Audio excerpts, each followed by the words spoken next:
Яңалыклар чыгарылышы үз эшен башлап җибәрде. Студияда Алина Валиева, исәнмесез?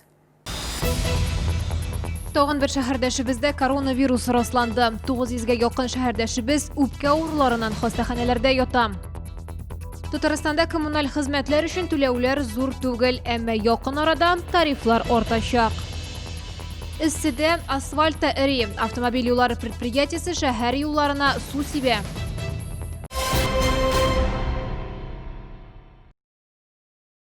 Татарстанда тәүлек ішінде 35 яңа коронавирус очрагы ачыкланган. Шалда ауру бер кешедә расланды. Республикада пандемия чорында барлыгы 4893 кеше коронавирус белән зарарланды. Алар арасында 749 шәһәрдәшебез. Шалда үпкәләрне ясалма вентиляцияле аппаратларына 19 пациент тоташтырылган. Монда республиканың башка районнарында яшәүчеләр дә бар. Бу хакта онлайн конференцияда шәһәрнең сәламәтлек саклау идарәсе башлыгы Александр Николаев сөйләде. Моннан тыш 870 пациент сулыш системасы авыруларынан шәһәр хастаханәләрендә дәвалана.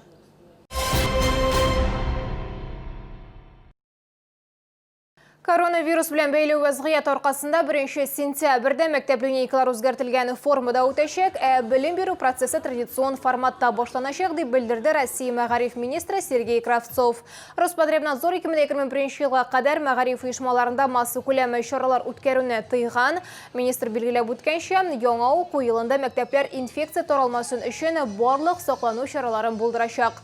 Шулай ук министр көндә мәктәпләрнең яңа уку елына әзерлеген тикшерәчәк, районнарга чыгачак. Министрлык уку елын башлап җибәрергә күп көч түгә. Хәзер уку йортларында ремонт, төзекләндерү эшләре бара. Яңа уку елында Татарстанда 22 балалар бакчасы төзелер, 13 яңа мәктәп ачылыр дип көтелә.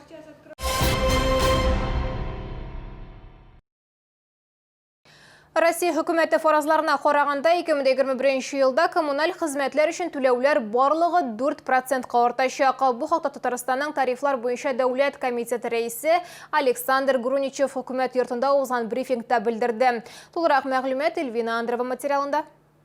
Газга күпләп сату бәяләрен индексацияләү 3%-ка, электр энергиясенә 5%, су белән тәэмин итү, су кертү һәм җылылык белән тәэмин итү 4%-ка артыр дип планлаштырыла. Әлеге яңалыклар кабул ителүе төгәл әйтеп булмый, 2 айдан соң гына билгеле булачак, диде Александр Груничев. Аның сүзләренә караганда, торак коммуналь хезмәтләр өчен түләүләр күрсәткече Татарстанда иң түбәннәрнең берсе. В рамках поручения Кабинета министров происходит снижение дифференциации тарифов в сфере водоснабжения, водоотведения и теплоснабжения. Обращу ваше внимание, в связи с чем это связано. Это связано с тем, что у нас тарифы на газ, ТКО и электроэнергию единые для всей системы. Поэтому у нас как минимум 2 системы в республике в коммунальной сфере для тарификации присутствуют.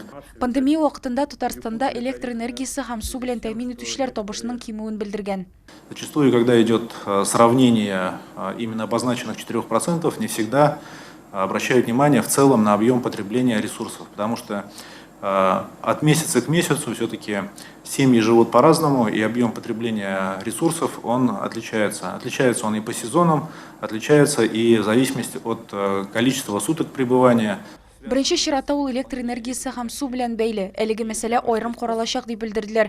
Тәэмин итүчеләрнең табышларын югалту күрсәткечен ел ахырына кадәр төгәл билгеләргә мөмкин булачак. Компенсация чаралары киләсе елда каралачак. Белгечләр әйтеп киткәнчә, коммуналь хезмәтләргә тарифлар үсешен пандемия вакытында канун нигезендә туктатып тору булмый. Чөнки ул керемнәре кимегән оешмаларга компенсацияләр ясауга китерәчәк. Шулай ук бу өлкә хезмәткәрләренә дә тискәре йогынты ясаячак. Эльвина Андрова, яңалыклар. Траншеяны казыганнар һәм онытканнар. Шундый шикаят белән безнең кайнар элемтәгә 64-1 йортында яшәүчеләр мөрәҗәгать итте. Аларның ишек алдында балалар мәйданчыгы янында ремонт эшләре бара. Территория юкка төзелеш шелтәре белән әйләндереп алынган. Шулар үз балаларының иминлеге өчен борчыла, чөнки чокырга төшү мөмкинлеге зур, бигрәк тә тәүлекнең караңгы вакытында. Җирле халык сүзләренә караганда, траншеяны 2 атна элек казыганнар, әмма ремонт эшләре юк. Балалар майданчыгының трубалары хуҗасыз ята, чокыр күп проблемалар тудыра. Машина куярга да урын әз калган, чокырга төшеп китү ихтималы да зур. Сетки просто лучше по эти решетки лучше, наверное, оставили, чем эти сетки. Думаю, небезопасно для детей. Только при присмотре родителей. Отдельно детей сюда, конечно, нежелательно пускать. Ночью здесь вообще ничего не видно. И упасть в яму, как ничего делать. Шолы жылылық шилтерлері компаниясы білгішлері бирде жылылық шилтерін капиталь ремонтлылар деп оңлатты.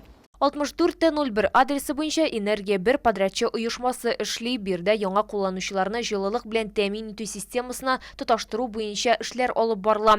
График буенча эшләр агымдагы елның 31 июленә кадәр тамамланырга тиеш. Хәзерге вакытта тәмамлау стадиясында. Йортта яшәүчеләр эшләр вакытында тамамланыр дип өметләнә. Лилия Гатина, Диана Малярова, Сергей Вильданов, яңалыклар. КамАЗға эшчеләрен ташу үшін трамвайлар жетмей, предприятие Кыргызга кадәрге маршрутларны кире кайтаруны сорый. 30 марттан трамвай маршрутлары хәрәкәт расписаниесына үзгәрешләр кертелде. Май айында исә КамАЗ тулы көченә эшли башлады. Әмма трамвай вагоннары саны шул ук калды.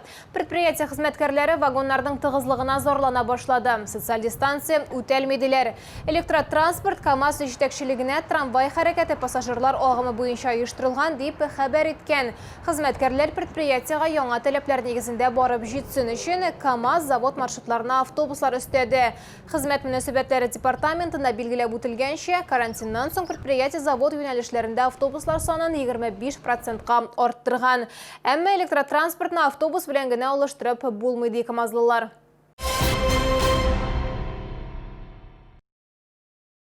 Шолыда юлларны карау буенча җәйге сезонга күчтеләр. Эссе һава торышы булу сәбәпле шәһәрдә юлларны юу көчәйде. Көн саен шәһәр проспектларына 10-12 су сибу машинасы эшли. Шәһәрне җыештыру турында хәбәрче сөйләячәк.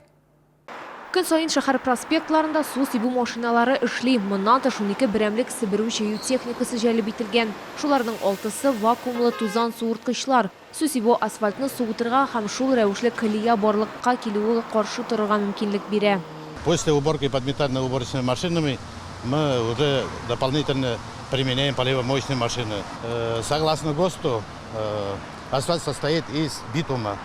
Битум – это вещество, которое при попадании прямых солнечных лучей имеет свойство плавиться. И все это приводит к деформации дорожного полотна. Тукталыш павильоннарын һәм җир асты кишүләрен дә җыештыралар. Очищается, моем, чистим. Что еще можем сказать? Тут снимают одна остановка по очень много, разные остановки. Вот где это более-менее, там поменьше, уж минут 20-30. А где потяжелее, так это вообще тяжелая остановка, потому что она вся вклеенная. Синоптиклар фаразларына караганда шәһәрдә эссе һава торышы озак сакланачак. Димәк, юлларны дымлы җыештыру дәвам итәчәк. Лилия Гатина, Ленар Султанов, яңалыклар. Сак булыгыз балтырган, ягъни борщевик. Бу исемлекнең согында агулы матдәләр бар, алар тәнне пешерергә мөмкин. Берничә сәгатьтән соң балтырган дигәне җир кызара һәм кайнарлана. Анда куыклар барлыкка килә. Берничә чиратта зарарланган урынны сабынлы су белән юарга, антисептик белән эшкәртергә кирәк. Аннары табибка мөрәҗәгать итәргә. Шул ук вакытта кеше үсемлеккә кагылгач, күпмедер вакыт бернинди симптомнар да кичермәскә мөмкин. Агулы чүп үләненең йогынтысы кояш яктылыгында күп тапкырлар көчәя. Шуңа күрә көн дәвамында тире торышын күзәтергә һәм кояш нурларыннан сакланырга кирәк.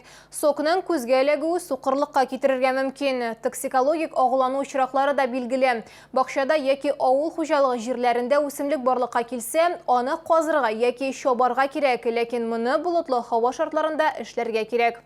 2020 елгы президент грантлары фондының 2 конкурс нәтиҗәләре буенча Йоршалы Россиянең 116 моны шәһәрләре арасында 3нче урынны алды. Безнең шәһәрдә коммерцияле булмаган оешмаларга проектларын тормышка ашыру өчен 8,5 миллион сумнан артык акча бүлеп биреләчәк.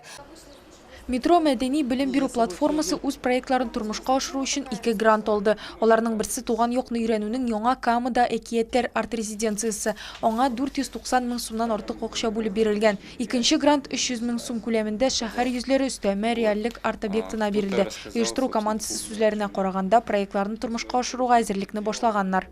Уже определен круг экспертов, которые будут участвовать. Часть экспертов в этом году будет онлайн по причинам, конечно, пандемии. Будет очень интересно, потому что арт-резиденция предполагает не только работу участников, но и их обучение. И обучение просто лучшими специалистами в этой области, которые сейчас есть в России. Кама сәнгать һәм дизайн институты 183 мең сум күләмендә грант алды. Сәламәтлек мөмкинлекләре шикләнгән балалар өчен гаилә анимация лабораториясе дигән проект төрле яшьтәге балаларның иҗади потенциалын ачуга юнәлдергән. Катнашучылар төрле хайваннар һәм кошлар рәсемнәрен ясый.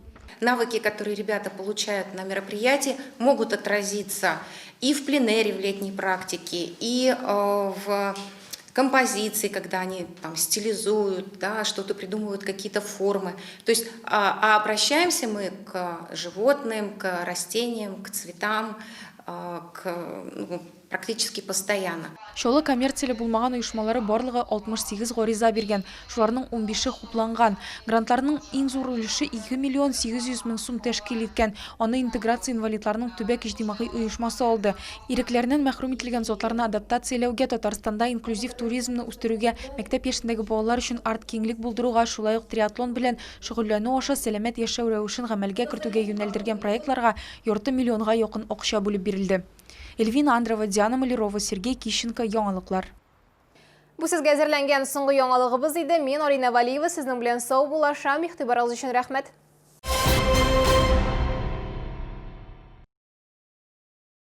Качественная диагностика и эффективное лечение аденомы, простатита, эректильной дисфункции. Высококвалифицированные урологи. Клиника Урамед. Звоните 49 22 10. Скачай приложение такси aska.su.